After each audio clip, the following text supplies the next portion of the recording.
Let's take a look at the two examples in here.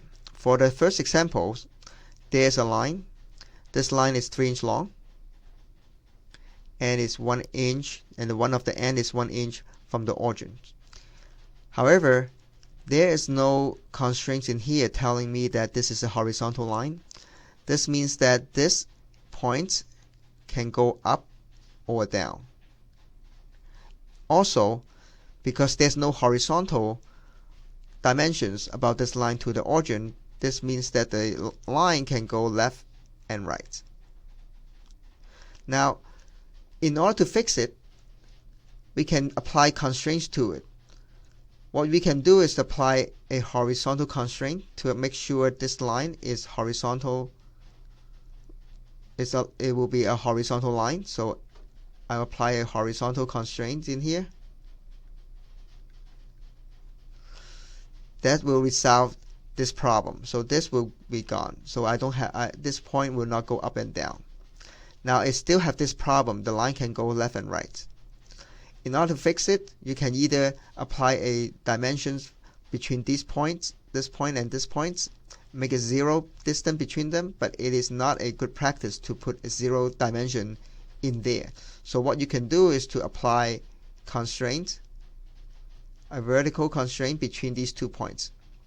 So I can apply a vertical constraint in here.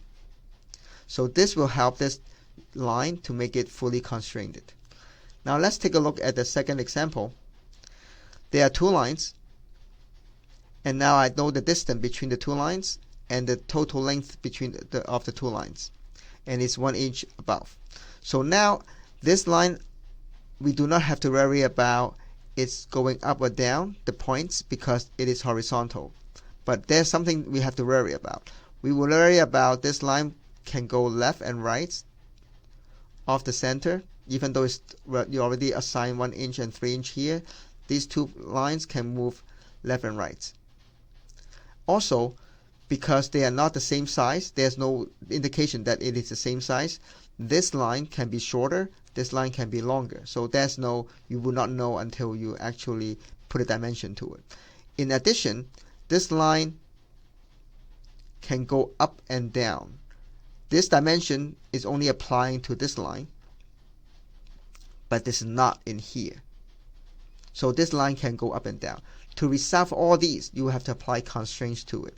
So the first constraint, we can say these 2 lines are equal.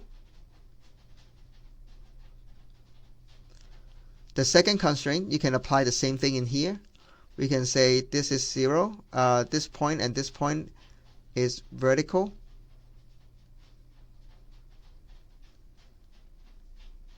So now this line is not going to move anywhere, and they are equal. The only thing is this.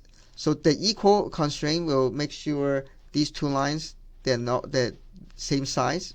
So right now it's 1 inch. These 2 is going to be 1 inch each. Vertical constraint is going to make sure this line is not going to move left and right, these 2 lines.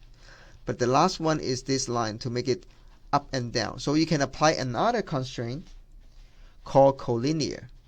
So I can apply another constraint called collinear to make sure these 2 lines are aligned horizontally. So collinear.